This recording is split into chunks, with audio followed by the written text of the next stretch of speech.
안녕하십니까. 아침의 광장 오늘 진행을 맡은 박은정입니다. 제105주년 3.1절을 맞아서 오늘 대구에서도 기념식과 시민들이 함께하는 만세운동 재현 행사가 열립니다. 1919년 대구 만세운동의 주역들을 만날 수 있는 청라언덕 3.1 만세운동길과 오늘 행사에 참여하는 시민들의 목소리 현장 리포트에서 전해드립니다. MG 티키타카에서는 22대 총선 청년 정책들이 표심을 움직일 수 있을지 얘기를 나눠봅니다.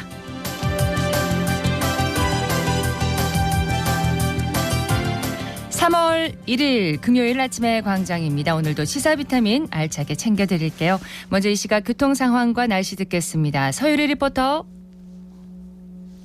에서 큰고래 5월이 방향 KT 전화국 지난 지점 3차로에서 작업 중이고요. 태평로 교동내거리에서 동인내거리 방향 교동내거리 30m 지난 지점 가장자리 차로에 화물차 정차하고 작업하고 있습니다.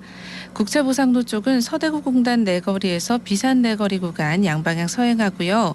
신천대로 두산교 방향으로는 남대구 나들목에서 성서 나들목까지 꽉 막힌 흐름입니다.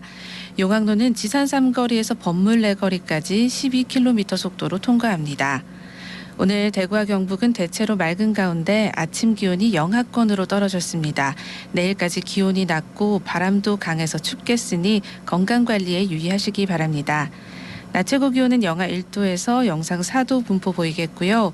미세먼지 농도는 보통으로 대기질 무난합니다. 대구의 현재 기온 영하 0.2도, 습도 38%입니다. 지금까지 서유리였습니다.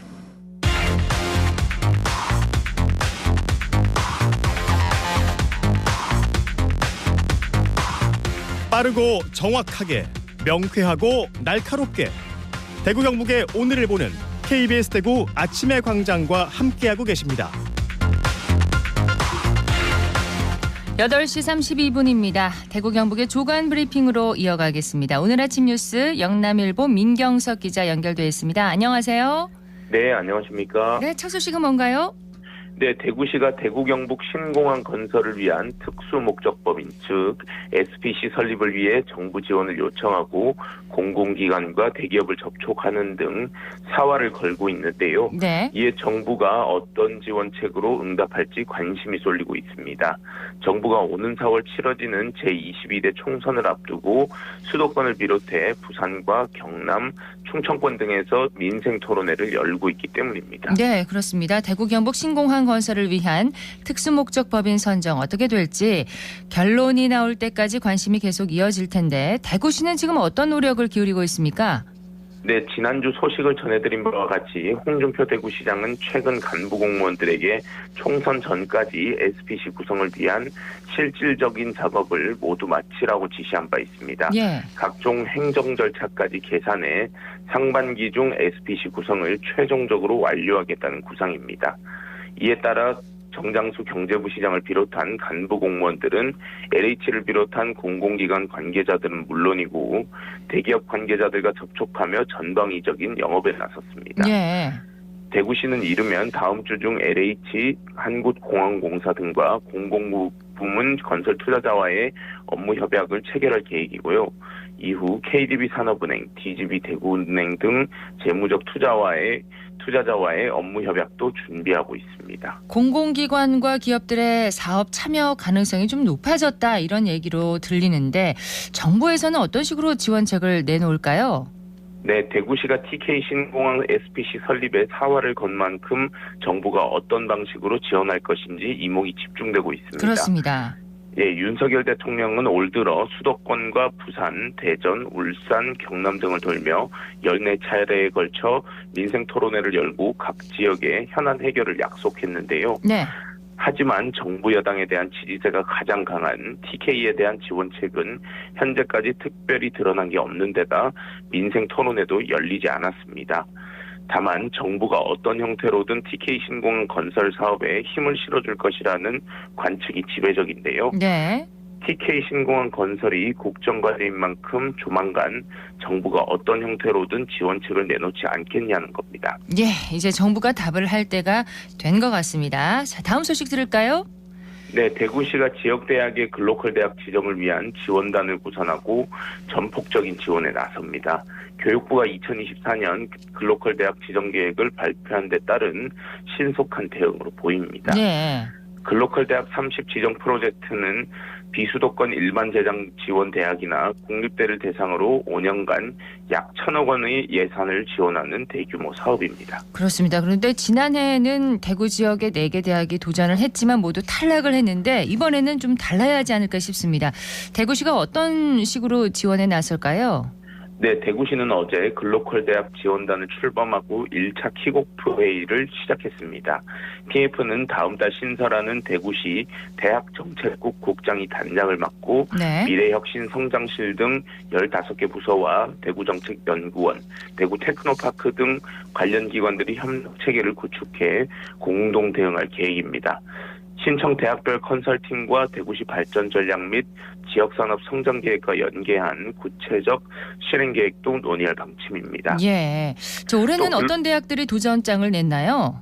네, 대구권에서는 경북대와 대구교대, 계명대, 계명문화대, 영남이공대, 대구보건대, 영진전문대, 대구과학대 등 8곳이 각각 단독 또는 통합으로 지원했습니다. 교육부는 올해 10개 대학을 글로컬 대학으로 지정하고 2026년까지 30개 대학을 지정할 계획인데요. 올해도 경쟁은 치열할 것으로 보입니다. 네, 4월에 예비 지정 대학 발표가 있는데 재도전에 성공하기를 기대를 하겠습니다. 오늘 소식 여기까지 듣겠습니다. 고맙습니다. 네, 감사합니다. 오늘 아침 뉴스 영남일보 민경석 기자였습니다. 대구문학관 대외협력기획실장 박미영입니다. 264 기념관은요, 작년 11월에 남산동에 개관이 되어 있는데요. 거기를 서울에 있는 264 문화공간과 264 문학관과 변별이 되게 모든 6 형제분들을 모두 기리는 그런 공간으로 재현을 해놓았습니다. 이육사 스님 같은 경우에는 그 6형제분 모두 1929년 일어난 조선은행 대구지점 폭파 사건에 장진동 여사에 의거해 다 연루가 됩니다. 그래서 그 대구 형무소에서 이육사 스님이 수임번호를 받게 되는데요. 그 수임번호가 264번. 그래서 필명 이육사를 쓰시게 되죠. 바늘당 쪽이라든가 남산동 일대 이쪽으로 전부 이육사 스님 형제분들이 걸어다니며 독립운동을 하고 활동을 했던 공간입니다. 그런 공간을 시민들이 알았다는 것에 이게 감회가 새롭거나 깊다고 말씀을 하시고요. 그리고 여기 우리 사는 이 터전이 정말 그런 훌륭한 분들이 같이 함께 했던 공간이다라는 것에 대해서 많은 감동을 받으시죠. 이육사 스님의 여러 가지 활동이라든가 또는 흔적이라든가 이런 걸 또 많이 생각을 하면서 이육사 스님이 생각했던 그 3.1 만세 운동이라든지 독립에 관한 의지라든지 이런 걸 많이 생각하고 깊이 새기면서 이번 3.1절을 같이 시민들이 함께 맞았으면 참 좋겠다는 생각을 합니다.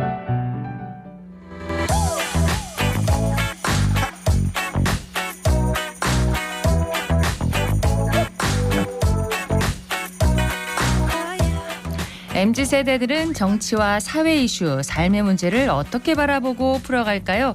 젊은 그들의 생각을 펼쳐보는 MZ 티키타카. 오늘은 청년들이 중요하게 생각하는 총선 의제와 청년 공약은 표심을 움직일 수 있을지 얘기를 나눠보도록 하겠습니다. 대구 참여연대 조영태 간사 나오셨습니다. 안녕하세요. 네, 안녕하세요. 대구대학교 김경주 학생 나오셨습니다. 어서 오세요. 네, 안녕하세요. 맞습니다. 자, 두 분은 지금 22대 총선 지역구 공천 과정이나 결과를 지켜보면서 무슨 생각을 하고 있는지 이 얘기부터 한번 해보도록 하겠습니다. 네. 먼저 기초의회 출마 경험이 있다고요. 김경주 학생부터 얘기를 들어볼까요? 네, 우선 저는 공천 과정이 어떤 선거를 치르든 어떻게 조용하겠나 싶습니다. 그런데 좀 답답한 부분은요. 우리나라 경제가 모든 지표에서 전반적으로 하락했습니다. 근데 여당에선 정치적으로 책임져야 할 사람들이 책임을 지지 않는 모습이 참 아쉽고요. 민주당에선 당의 공천 시스템에 승복하지 않고 컷오프에 불복하면서 분란이 일고 좀 양당이 전반적으로 구태 정치의 모습을 보이고 있는 게 아쉬운 부분이 있습니다. 네, 양당 모두 아쉽다라고 얘기를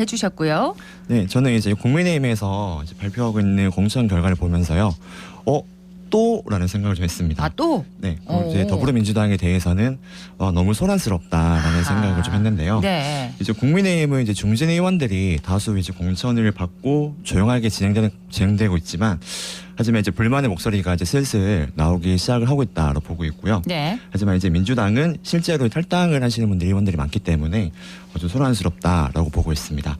양당이 이제 뭐 변화를 주고 있느냐, 아니 변화를 주고 있지 않다라고 볼 수 있긴 하겠지만, 사실 이제 모습만 좀 다를 뿐이지 서로 이제 자리를 지키기 위해서 좀 싸우는 모습처럼 보일 때가 많기 때문에 좀 피로감을 좀 느끼기도 합니다. 네, 공천 과정이 실망스럽고 피로감도 느낀다 이렇게 얘기를 해주셨는데, 그런데 정치권은 늘 청년들에게 구애를 합니다. 이번 총선에도 청년들이 캐스팅 보트가 될 거다. 이 청년 표심을 잡아야 승리한다.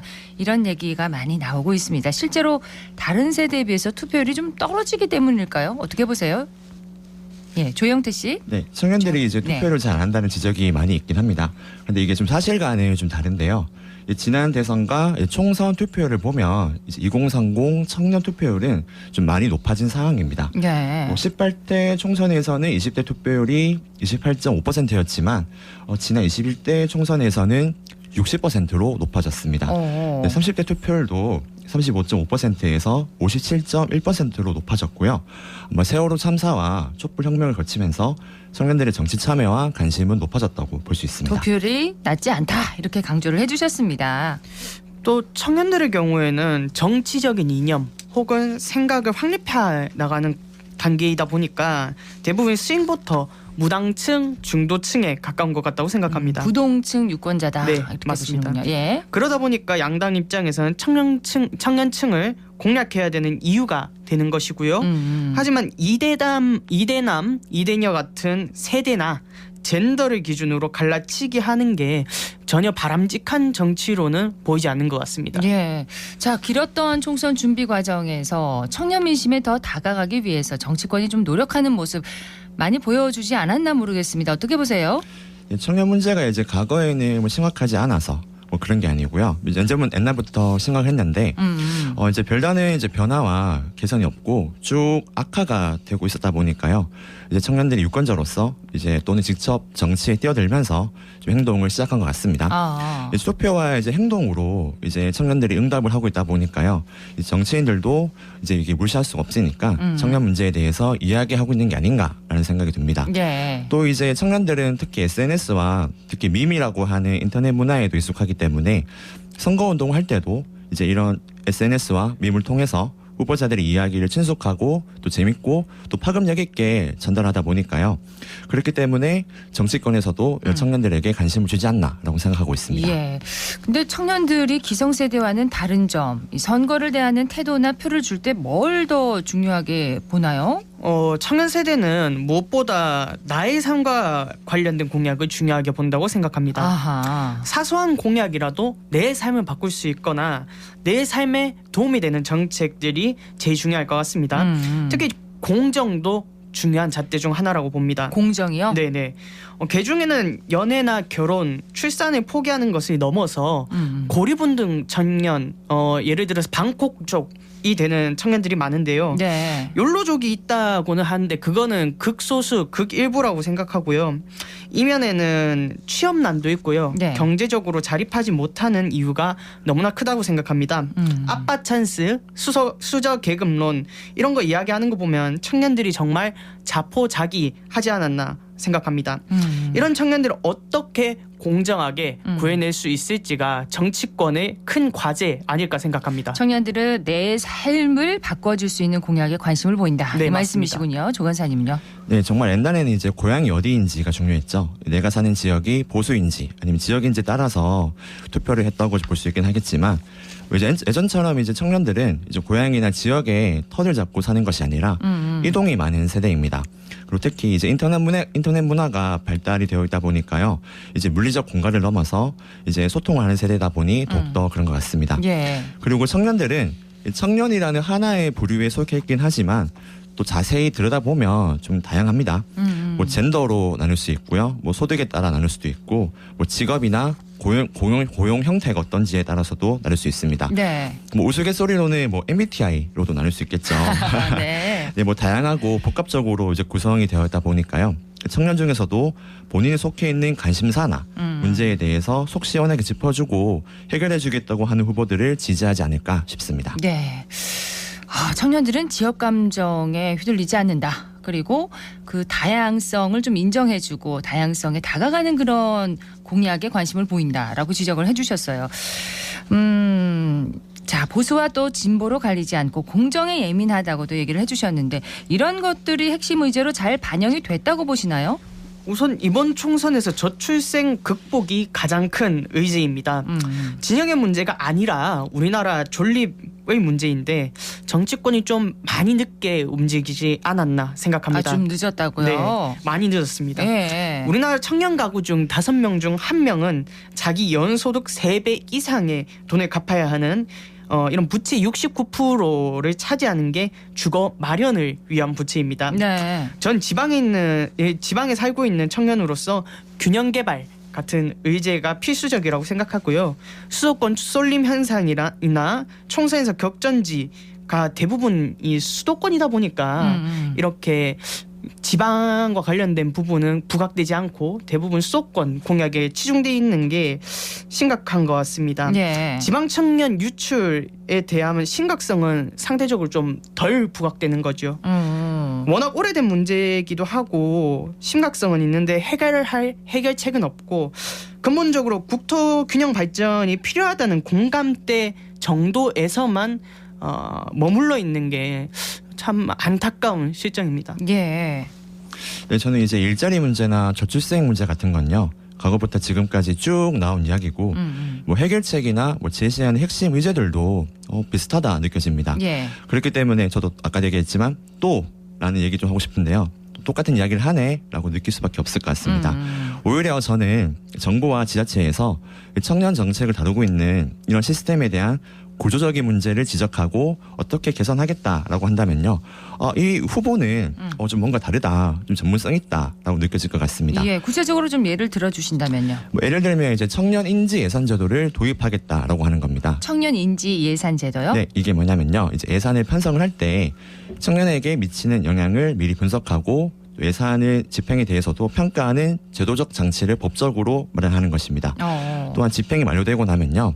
청년들의 삶에 얼마만큼 영향을 미쳤는지 평가하는 청년인지 결산서와 청년인지 기금 결산서도 정부가 의무적으로 작성을 해라라는 내용을 담고 있는 건데요. 네. 근데 이 법안이 생뚱맞게 처음 나온 것이 아니라 지난 20대 국회에서 바른미래당 김수민 의원이 발의했지만 임기 만료로 폐기가 되었고요.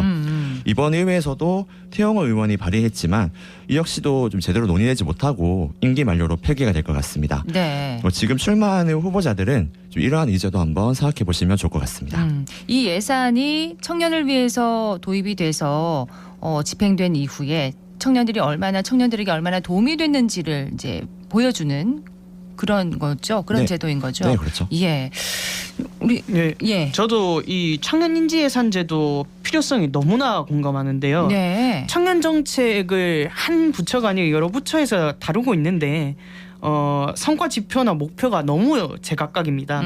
예를 들어서 보건복지부에서 자립준비 청년 자립수당 지급사업 같은 경우는 정책의 목표가 아동 보호나 복지 강화로 설정돼 있고 성과 지표는 자립수당 대상 청년이 수당을 지급받았는지로만 설정하고 있습니다. 예. 청년 정책을 여러 가지 펼치고는 있는데 정확하게 평가하고 보완해서 완성되는 느낌보다는 이것도 해봤다라고 하는 과시용 지표에 불과한 것 같아서 너무나 아쉽습니다. 과시만 하지 말고 결과를 보여달라. 네, 맞습니다. 청년들의 목소리인 것 같습니다.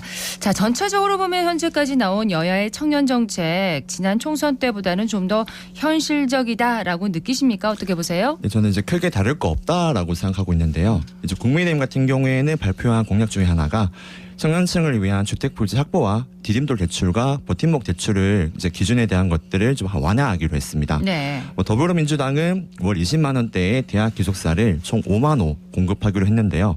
이런 내용은 이제 청년 정책을 제안하는 기구에서 그동안 쭉 비슷한 내용으로 제안해왔지만 받아들여지지 않은 내용입니다. 네. 뭐 이렇게 제안하게 되면요, 돈이 없어서 힘들다, 이거는 국가 사업이다, 또는 중복 사업이다 같은 답변을 했기 때문인데요. 그리고 정치권에서 이야기한다 하더라도 선거가 끝나고 나면 이러한 공약들은 그냥 말로만 끝난 경우도 좀 많았기 때문에 예. 이거 좀 그대로 믿기 힘들다라는 아하. 생각을 좀 하고 있습니다. 또 민주당에서는 자녀 출생 시 두 자녀일 때 24평, 세 자녀일 때 33평의 분양전환 임대 아파트를 제공하는 주거지원 정책이 있는데요. 네. 가구 소득 중에 주택 지출 비중이 1% 늘어날 때마다 출생률이 0.014명 줄어든다는데, 좀 정치권이 청년들의 주거 문제에 많이 좀 신경 써줬으면 좋겠습니다. 이건 진영 문제가 아니라 떠나서. 우리나라 예. 존립을 위한 문제라고 생각합니다. 김경주 씨는 주거 문제에 관심이 참 많으시네요. 정리를 할 때가 됐습니다. 자, 마지막으로 각 당의 후보가 다 정해지면 4월 10일 투표날까지 우리 지역 청년들을 대표해서 뭘 집중해서 보실 생각인가요? 먼저 김경주 씨. 네, 전 제일 중요한 게 청년 정책이라고 누차 말씀드립니다. 청년들에게 투자해서 청년들의 삶이 활발하고 행복해야 노인들의 노후도 보장되는 것이라고 생각합니다. 예. 총선 후보들도 중요하지만 청년들이 스스로 총선 후보들에게 청년 정책을 제시하고 설득해서 함께 미래 문제를 해결해 나갔으면 좋겠습니다. 알겠습니다. 네, 저는 이제 후보로서 이제 무언가를 하겠다고 공약하는 것은 이제 주장이잖아요. 네. 물론 제가 뭐 후보자들 실제로 뭐 행복한 사회를 만들겠습니다라고 공약하고 다짐을 해도 어떻게라는 게 빠지면 안 되겠죠. 어떻게 네. 예, 공약 실현 방안을 구체적으로 보여주는 것을 집중해서 보실 생각이시군요. 오늘 여기까지 듣겠습니다. MG 티키타카 대구 참여연대 조영태 간사, 대구대학교 학생 김경주 씨 고맙습니다. 네, 감사합니다. 감사합니다.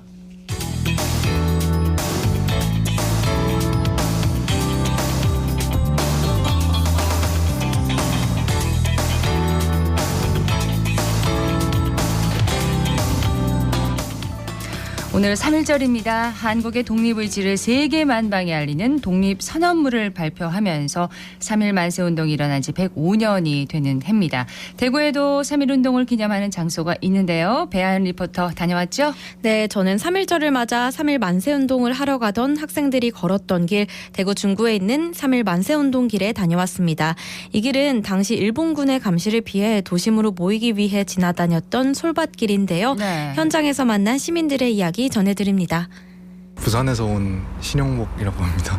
친구 보러 왔다가 잠시 그 인터넷에 보니까 볼만한 데가 있다고 해서 왔는데 몰랐던 사실들 같은 것도 알게 되고 뭐 볼 게 좀 있는 것 같습니다. 사실 학교에서 배운 거 정도로 많이 알고 있고 뭐 더 아는 거는 다른 매체에서 접한 것밖에 없긴 한데 여기 와서 보니까 그때 학생분들이 많이 참여를 하셨던 것 같아서 좀 더 무게감이 있는 일이 아니었나라고 좀 더 감각으로 알게 됐습니다. 산을 하나씩 이제 안 가본 데를 다니느라고 은퇴해가지고 팔공산에 왔다가 호텔역이 묵은 데가 있어가지고 여기 들게 됐습니다. 근대사에 있어서 항일운동에 대해서 적극적으로 피력해야 될 것 같고요. 일본에 대해서 다시 생각하고 자라나는 세대들에 대해서 3.1절을 다시 생각해 줘야 된다고 생각을 해요. 대구가 3.1운동의 본거지라고 그러면은 이제 교육적으로 3.1운동의 정신을 정확하게 인식시켜 줘야 될 것 같습니다. 느꼈어요, 그거를.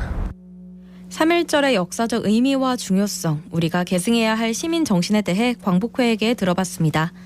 광복회 대구광역시 지부의 사무국장으로 있는 변재계라 합니다. 3.1운동은 대한민국 역사의 중요한 분기점이었습니다. 세 가지 정도로 압축하여 역사적 중요성을 말씀드리면, 첫째, 임시정부가 중국 상하이에 설립돼 해외 산재되어 있던 독립운동가들이 집결하는 계기가 됐습니다. 그것은 세계 여론의 호소에 독립을 달성하려는 민족 자립 전략이 중심이었습니다. 둘째로는 민권의 가치를 위한 운동이었습니다. 1919년 3월 말에서 4월 초 사이 집중적으로 전국 방방곡곡에서 들끓듯이 일어난 것은 독립을 통해 평등 사회에서 살고자 하는 열망 때문이었습니다. 셋째는 정치적 연대의식을 표출한 최초의 운동이었다. 3.1운동은 당군 일에 정치적 연대의식을 전혀 경험하지 못한 백성들이 상호 공감과 가치를 공유한 운동이었습니다. 이를테면 독립이라는 동일한 목적과 공통의 정치적 구호로 연대의식을 표출한 최초의 운동이었던 것이죠. 105년 전 3.1운동은 자존과 자결을 위해 스스로 들고 일어나지 않으면 안 될 역사적 소명이었습니다. 자주 독립과 민권의 가치를 위해 우리 독립운동가들이 헌신했듯 오늘날에도 자유와 평등을 위해 보편적 가치를 지키기 위한 노력은 매우 중요하죠. 서로의 가치를 인정하는 통합정신에 우리 민족의 미래가 달려있기 때문이죠. 저는 오늘날 학생이나 시민이 개성해야 할 가치로 통합정신을 우선적으로 꼽고 싶습니다. 대구 중구 만세운동 재현 행사에서 독립선언문을 낭독하는 지역주민 대표들도 만나봤습니다. 네. 차로서 세계 만방에 고하여 인류 평등의 대의를 극명하며 차로서 자손만대에 고하여 민족 자존의 정권을 영육해 하노라. 저는 대구 중구 계산동 2가에 거주하는 이정순입니다. 105주년 3.1절을 기념해서 중구에서 개최되는 3.1 만세운동 재현 행사에 당시 민족 대표 33인의 한국의 독립을 내외에 선언한 독립선언서 일부 구절을 낭독하는 역할을 맡았습니다. 3.1절을 맞아 독립운동가의 고귀한 정신을 기리고자 지원하게 되었습니다. 낭독을 한다고 생각하니 저 멀리서 그날의 함성이 들리는 것처럼 제 마음도 긴장이 됩니다. 3.1운동은 연대와 협력의 힘을 보여준다고 생각합니다. 남녀노소 지역계층을 불문하고 모두 하나 되어 만세를 외친 것처럼 우리 사회가 당면한 어려운 일에도 서로의 연대와 협력으로 슬기롭게 극복해 나가면 좋겠습니다. 중구 대신동에 거주하고 있는 이형원입니다. 중구에 살고 있는 주민으로서 만세 계단을 자주 오르락 내리락 끓입니다. 대한독립 만세를 외쳤던 우리 조상님들께 감사한 마음을 가지고 있었는데 마침 중구청에서 3.1 만세운동 재현 행사가 있어서 적극적으로 지원하게 되었습니다. 역사의 그날 독립투사분들의 재현하는 역할이니만큼 마음이 경건하고 무겁습니다마는 굳건하게 최선을 다하겠습니다. 3.1절 행사가 단순한 공휴일이라기보다는 지금 우리가 이렇게 잘 살고 있도록 삶을 바친 독립운동가분들의 정신을 한 번쯤은 되새겨보는 좋은 계기가 되었으면 합니다. 독립정신을 기억하는 시간이 됐으면 하는 바람입니다. 배아연 리포터 소식 고맙습니다. 네, 고맙습니다. 3월 1일 아침의 광장 준비한 소식 여기까지입니다. 여러분 고맙습니다.